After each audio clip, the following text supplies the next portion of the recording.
अस्सलाम वालेकुम, मैं हूं इश्तियाक गुंदल। बिल आखिर पाकिस्तान तहरीक इंसाफ ने फैसला किया है कि वो हुकूमत में नहीं बल्कि अपोजिशन में बैठेंगे और बैरिस्टर सैफ ने इस हवाले से तस्दीक भी कर दी है। और उन्होंने कहा है कि बानी चेयरमैन पीटीआई इमरान खान के साथ मुशावरत की गई है और इमरान खान ने कहा है कि हम वफाक में और पंजाब के अंदर जो है वो अपोजिशन में बैठेंगे। अब बज़ाहिर अगर आप मेरे सबका व्लॉग्स देखें तो उसके अंदर मैं बार बार बैरिस्टर उमैर न्याजी की भी बात करता रहा और बाकी भी आपको बताता रहा कि पाकिस्तान तहरीक इंसाफ हुकूमत बनाने की जितनी मर्जी कोशिश कर ले वो नहीं बनेगी। और उसकी बुनियादी तौर पर वजह यह थी कि फॉर्म 45 के जो नतज हैं, जो पाकिस्तान तहरीक इंसाफ कहती है कि उसके मुताबिक अगर फैसला आ जाए तो हमारी जो 80 सीटें हैं वो धांधली के नतीजे के अंदर हमसे छीनी गई हैं और अगर वो हमें मिल जाए तो हमारी 180 सीटें बनती हैं और हम बड़े आराम के साथ बगैर किसी सियासी जमात को अपने साथ मिलाए भी हुकूमत कर सकते हैं। लेकिन क्योंकि ये जमहूरी अमल है तो इसके अंदर हम चाहते हैं कि जो दीगर सियासी जमातें हैं,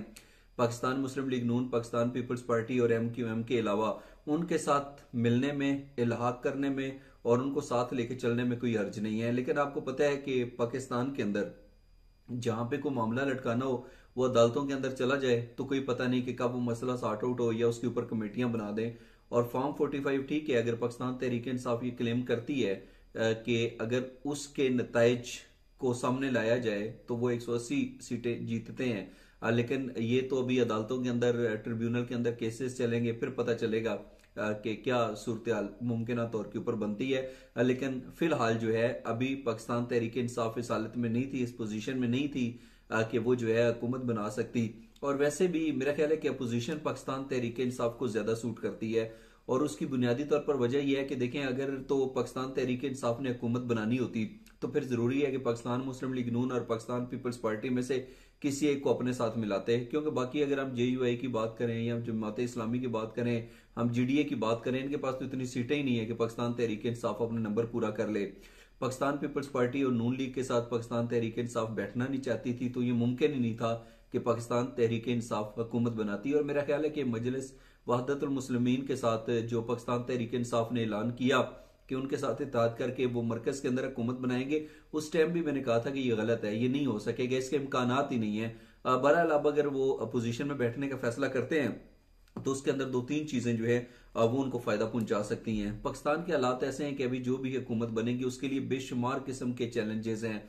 मंशूर के अंदर उन्होंने जो जो मंशूर दिए IMF की शराइत के पेश नजर उसके ऊपर अमल ही नहीं हो सकता। और फिर दूसरी बात यह है कि देखें, आपने देखा कि 2 दिन पहले गैस महंगी हुई, फिर पेट्रोलियम मसनूआत के अंदर पेट्रोल और डीजल महंगा हुआ और अभी ऐसा ऐसा जैसे जैसे IMF की एक शर्त, हमने एक किस्त जो है वो IMF को देनी है, उसके दिन जैसे ही करीब आएंगे तो पाकिस्तान में एक बार फिर महंगाई के अंदर इजाफा हो सकता है। तो अब बड़े मुश्किल सूरत हाल है और इसके अंदर जो भी हुकूमत बनाएगी वो डिलीवर नहीं कर पाएगी। उसके ऊपर जो है उसको बुरा भला भी कहा जाएगा, तनकीद भी होगी, लान तान का भी सामना करना पड़ेगा और उसके बार बार उसकी जो नाकामी है उसका जिक्र भी किया जाएगा और डिलीवर करना बहुत मुश्किल है।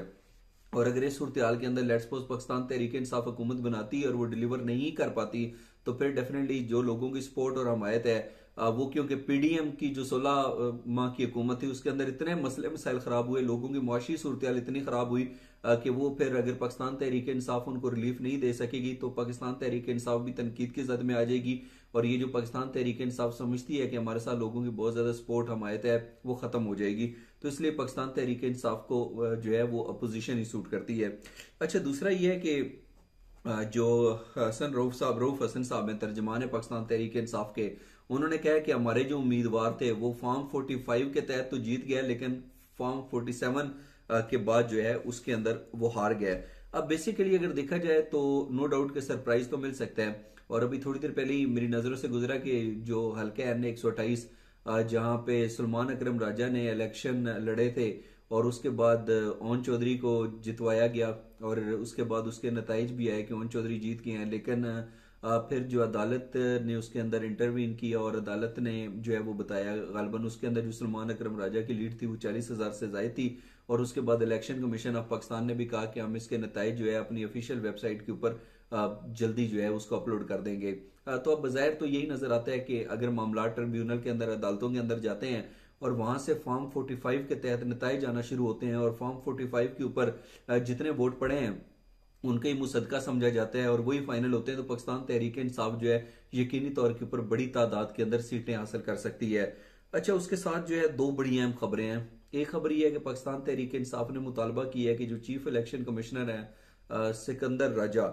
वो जो है मुस्ताफी हो जाएं। उन्होंने इसका मुतालबा कर दिया और उन्होंने कहा कि धांधली हुई है, लोगों का मैंडेट छीना गया है और सिर्फ पाकिस्तान तहरीक इंसाफ ही नहीं बल्कि सफ़े अव्वल की जो दीगर सियासी जमातें हैं वो भी इलेक्शंस के ऊपर अपने तहफ़्फ़ुज़ात और खदशात का इजहार कर रही हैं। और जिस सूरत हाल के अंदर इलेक्शन हुए हैं, ये चीफ इलेक्शन कमिश्नर की गलती है और उनको कोई राइट नहीं है कि वो इस अहम पोजीशन के ऊपर बैठें।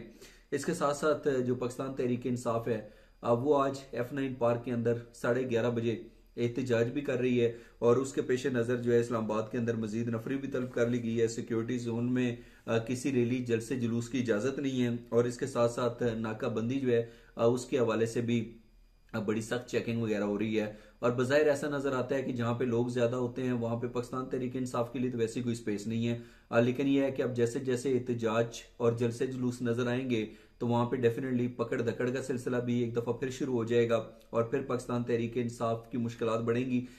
लेकिन इस दफा पाकिस्तान तहरीक इंसाफ अकेली नहीं है, जमात इस्लामी भी सड़कों पर निकल रही है, ग्रैंड डेमोक्रेटिक अलायंस जो है GDA वो भी है, मौलाना फजल रहमान भी है। एक दर्जन से जायद सियासी जमातें हैं जो ये समझती हैं कि धांधली हुई है और उनका मैंडेट चोरी किया गया है। तो अब जो इदारे हैं वो किस किस के साथ निपटेंगे? पहले तो चलें पाकिस्तान तहरीक इंसाफ अकेली थी, पकड़ दकड़ भी थी, FIRs भी थी, सारे मामलात हो रहे थे। लेकिन अब जब इतनी ज्यादा तादाद के अंदर सियासी जमातें बाहर निकलेंगी तो क्या इनको कंट्रोल किया जा सकेगा या फिर इनके जो मुतालबात हैं वो मानने पड़ेंगे? ये तो वक्त ही बताएगा। लेकिन बज़ाहिर नजर ऐसे ही आ रहा है कि अभी जो भी हुकूमत बनती है, अगर शहबाज शरीफ साहब उसके अंदर वजीर आजम होते हैं और उनको पाकिस्तान पीपल्स पार्टी की तरफ से सपोर्ट और हमायत मिलती है तो ये हुकूमत चलाना, 5 साल की मुद्दत पूरी करना, लोगों को रिलीफ देना, लोगों की तवक्कुआत के ऊपर पूरा उतरना और फिर ये साबित करना कि नहीं आपके जो मसाइल हैं सिर्फ हम ही आपको उससे बाहर निकाल सकते हैं, बज़ाहिर PDM2 के लिए बहुत मुश्किल, तकरीबन नामुमकिन है। लेकिन इसके बावजूद